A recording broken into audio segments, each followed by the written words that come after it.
Hi everybody, today we're at the fort with the brand new Israeli IWI Tavor X95. This just came out on the market. It's an update to the Tavor rifle that's been out a few years. It's a bullpup. It's got a 16, I think a 16 and a half or 16 and a quarter inch barrel.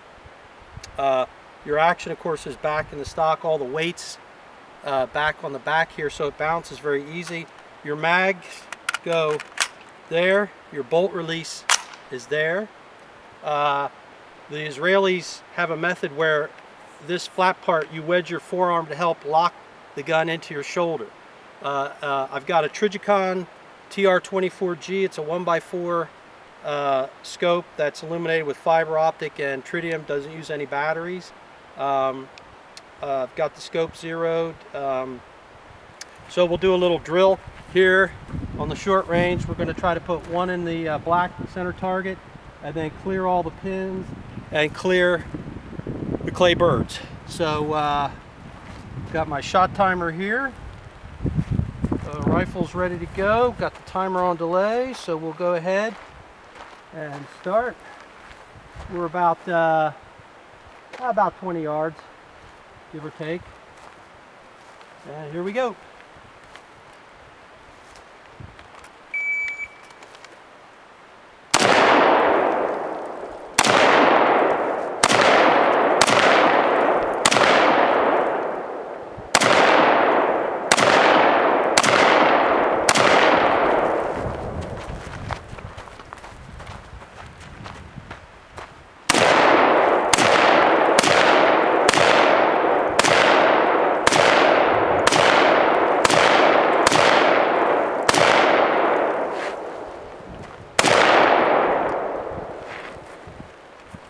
All right, it's a 30 round mag. We only loaded 20. They do drop free. Mag releases up here. That's one of the updates. Took a couple extra shots on some of the birds, so I didn't quite clear them. And but 20 shots, 31:68 total time. And I was a little late because I didn't know if I hit the button, so I was looking down. It was 2:42 to my first shot.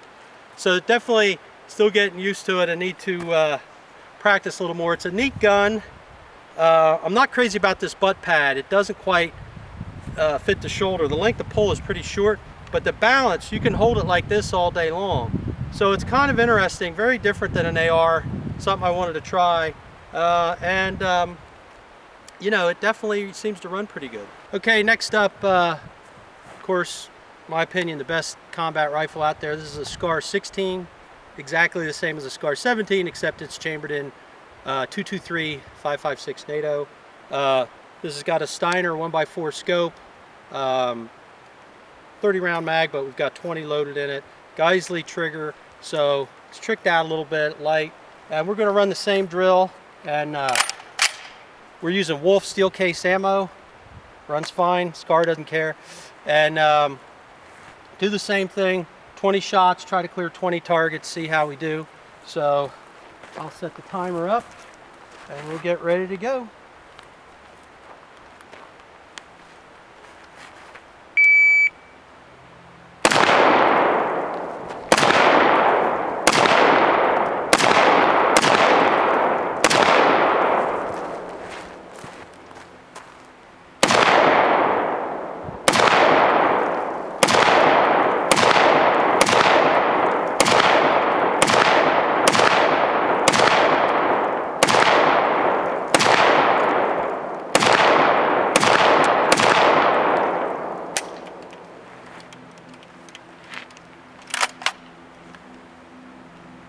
And we're clear.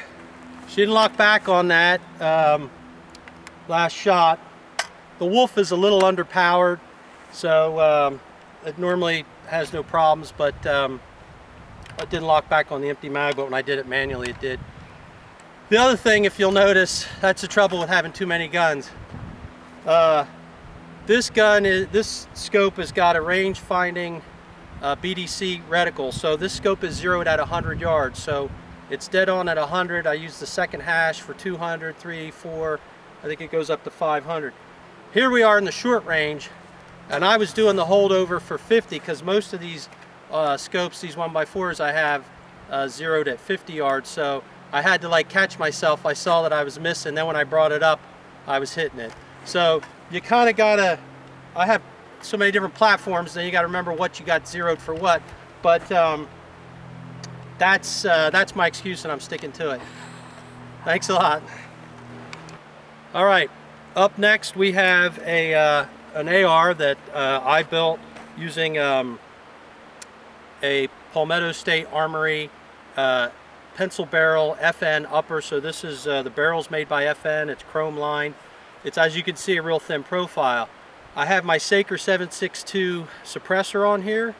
Obviously, you can use the 7.62 with the 223, no problem. Got a Leupold 1.5 to 5 power scope set at the lowest setting. Again, we have the Geisley trigger. This gun is very light, and I will just say this for everybody out there debating. The M-Lok platform that this rail system has, you know, the idea is that you can make it thinner and lighter and you can just put the rails where you need it. The problem that I found is if you don't Loctite the little nut when you put the rail on, it'll shoot loose. I just kind of put this rail on for the flashlight, and in less than 100 rounds you can see it's already wobbly. Here's my real issue with this design.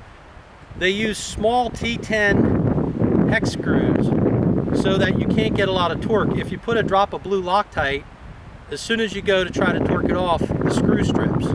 So you better either figure out where you want the rail because it's not coming off, or you know, you're going to go through a lot of T10 even if you heat it up. So I just if they use bigger heads where you can get a bite and break it free, it'd be great. I do like the lightweight. I do like the fact that you can wrap your hand around it easy, so that's nice.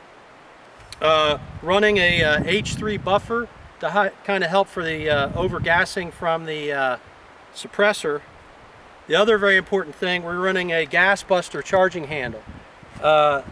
This is a standard AR. There's no adjustable gas block, so if you don't have the gas buster, the gas, even with glasses, will really come back in your face. It's very annoying after a few shots.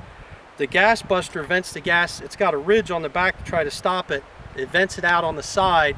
Running a can, it really makes a noticeable difference. So you've got to have something like that if you want to run a can on an AR. So same drill, we're going to run 20 rounds, see how we do. This scope is zeroed at 100 yards. I kind of know the holder. I got to hold a little high at this shorter range, and we'll give it a go. So we're going to be ready in 3 here.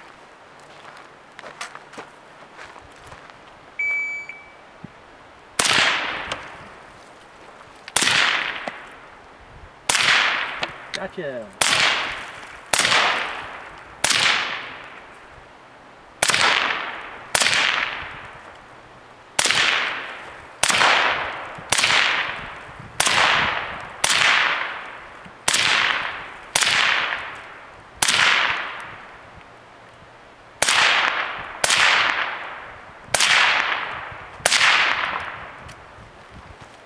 And I do believe we cleared everything. This gun shoots very well. The Geisley Super Dynamic Enhanced Trigger. Putting a can on an AR, any gun I guess, will affect the point of impact, point of aim, especially on this thin barrel. This scope is zeroed with the can on. If I take the can off and I really wanted to fine tune, I might have to tweak the scope a little bit, but just holding a little bit high and boom, it was on. And the transition, even with that extra weight on the end, was very nice. And the ergonomics of the traditional AR platform, far better than the Tavor, in my opinion. And this Magpul butt pad fits much nicer. I can wrap around and tuck it in. Maybe slightly better than the Scar, although I do like the Scar. But whereas the Scar, you can see I'm using a vertical grip, so your arm is kind of down. Here I'm wrapping around, and you can really run and drive that gun. So, you know, the bottom line is it's fun to shoot. It's fun to shoot different guns, and if I had enough ammo, I'd be out here all day trying different stuff. But anyway, get good equipment, practice a lot, and we'll see you at the range. Thanks.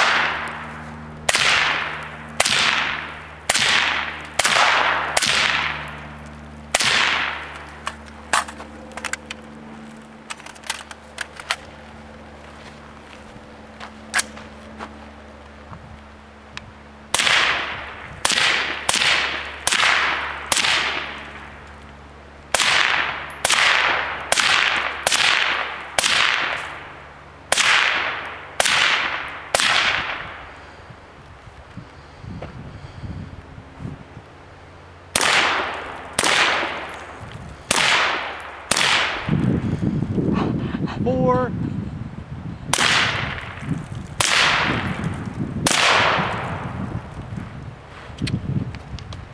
All right, so people ask me all the time, do you golf?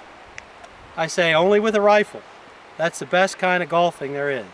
Let's see if we can hit a few up on the hill here.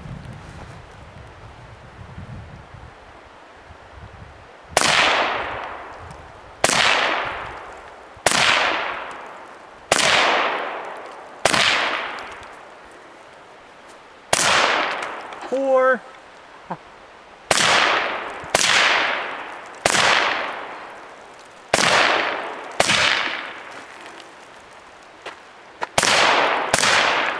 And that's a hole-in-one. Oh! Well, we got a little bit of bird left. We got more ammo.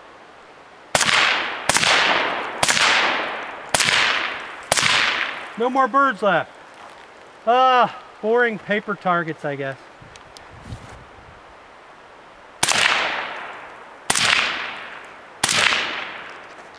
No more golf balls. Damn it, Jim.